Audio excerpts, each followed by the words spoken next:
Hello everyone. तो कैसे हैं आप सभी लोग। इस वीडियो में हम लोग बात करने वाले हैं कि लीव्स इन इंडियन रेलवे की जो छुट्टी होती है वो किस तरह से अवेल की जाती है और किस किस तरह की छुट्टी दी जाती है, वो इस वीडियो में हम लोग बात करने वाले हैं। मेरा नाम सनी है और मैं अभी रेलवे में हेल्पर सिग्नल के पोस्ट पर as a group D employ work कर रहा हूँ। तो सबसे पहले जो लीव्स में होती है वो सबसे पहले होती है रेस्ट।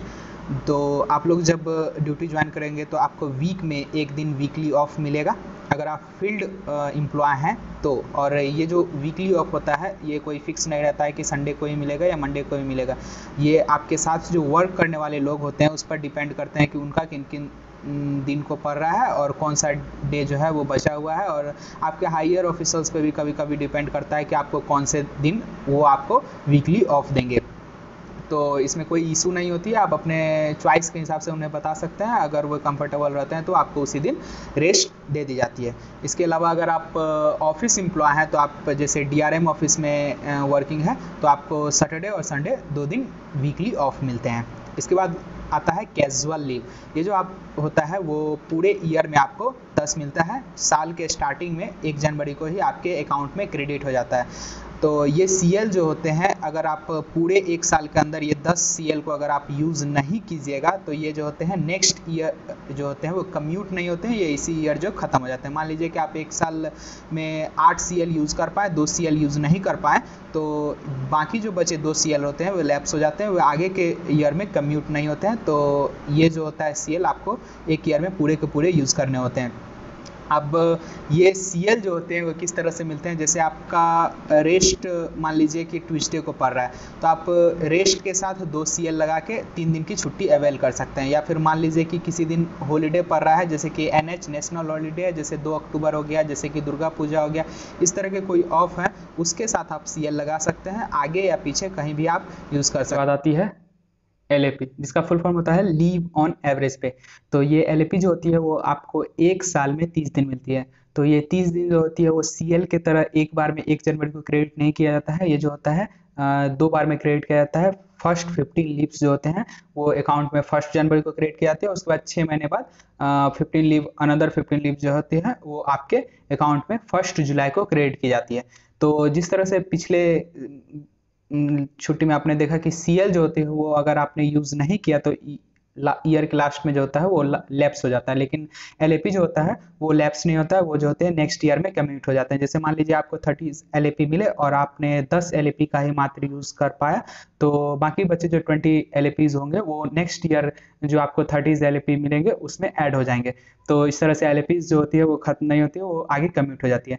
और इस तरह से आप धीरे धीरे एलएपीज स्टोर करते रहते हैं और जिस दिन आपके एलएपीज जो होती है वो 300 डेज कंप्लीट हो जाती है तो आप इसे इन कैश कर सकते हैं, मतलब कि इन छुट्टियों को आप कैश में कन्वर्ट कर सकते हैं। और ये कैश जो होते हैं वो उस टाइम आपकी जो पेमेंट रहेगी उस हिसाब से आपके अकाउंट में क्रेडिट की जाती है। 300 डेज इट मीन्स 10 मंथ्स की जो होती है वो आपकी सैलरी आपके अकाउंट में क्रेडिट की जाती है। और ये मैक्सिमम एलएपीज जो होती है वो 300 डेज ही आप स्टोर करके रख सकते हैं। इसके बाद आती है L H A P, leave on half average पे। ये जो होती है ये भी एल ए पी की तरह जो होती है वो 6 मंथ और 6 मंथ पे 10-10 करके क्रेडिट की जाती है और टोटल जो होती है वो एक ईयर में 20 दी जाती है। इस एल एच ए पी का यूज़ आप अपने पर्सनल वर्क के लिए भी कर सकते हैं और मेडिकल सर्टिफिकेट के आधार पर भी एल एच ए पी का यूज़ कर सकते हैं। ये जो लीव होती है वो मैक्सिमम आपको 1 साल में 20 दिन की दी जाती है।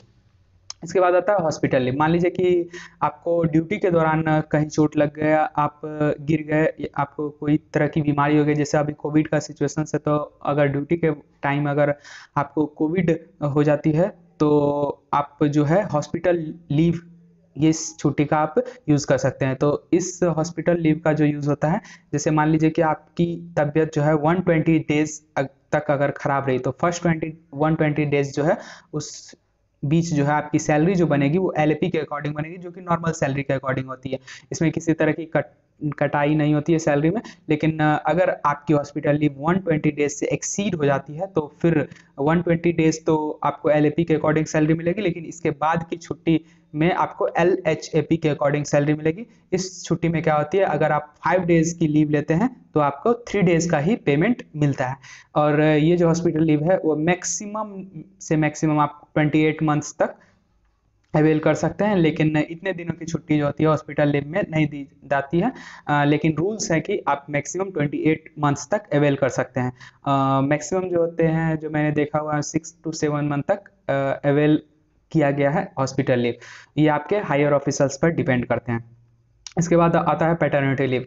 ये जो पैटर्निटी लीव होते हैं वो आपको 2 बच्चे पर 15-15 डेज की पैटर्निटी लीव मिलती है। ये जो है आप पैटर्निटी लीव डिलीवरी से पहले पत्नी की देखरेख के लिए या फिर डिलीवरी के 6 मंथ के भीतर आप इससे अवेल कर सकते हैं और इसका यूज़ कर सकते हैं। लेकिन ये पैटर्निटी लीव जो होती है वो मात्र 2 बच्चे के लिए ही दी जाती है। इसके बाद आता है मैटरनिटी लीव। इसमें भी सेम केस है। आपको जो मैटरनिटी लीव मिलेगी वो आपको सिर्फ 2 बच्चे तक ही मिलेगी, और मैटरनिटी लीव जो होती है वो मैक्सिमम 180 डेज तक आपको दिया जा सकता है।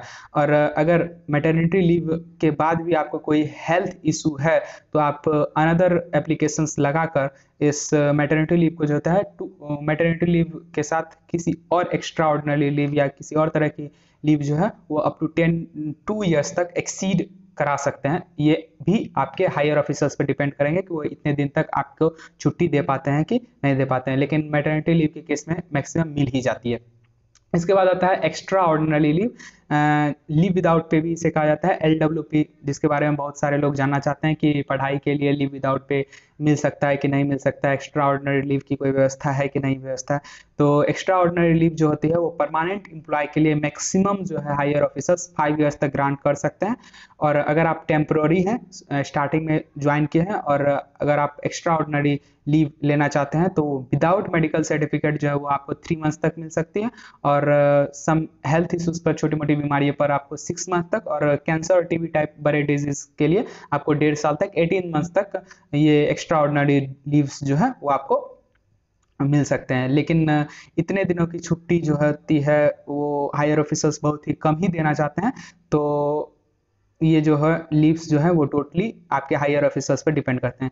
ये एक्स्ट्रा ऑर्डिनरी लीव्स और लीव विदाउट पे में जो होती है आपको आपकी ड्यूटी की सैलरी नहीं मिलती है, क्योंकि इसके नाम से स्पष्ट है कि लीव विदाउट पे मतलब आपको इस दौरान जो है आपको किसी भी तरह की पे नहीं किया जाएगा।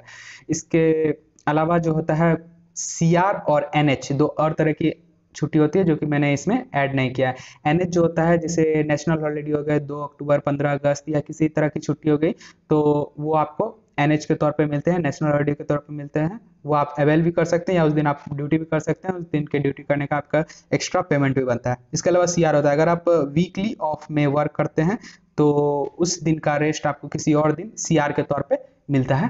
तो रेलवे में जो होती है मैक्सिमम यही छुट्टी इम्पॉर्टेंट है। अगर आपको यह वीडियो पसंद आए तो प्लीज़ वीडियो को लाइक, शेयर और सब्सक्राइब जरूर करें, और आपके अगर किसी भी तरह के डाउट्स हैं तो कमेंट सेक्शन में आप अपने डाउट पूछ सकते हैं। मैं ट्राई करूँगा कि आपका ज़्यादा से ज़्यादा आंसर देने का ट्राई करूँ। Thank you so much.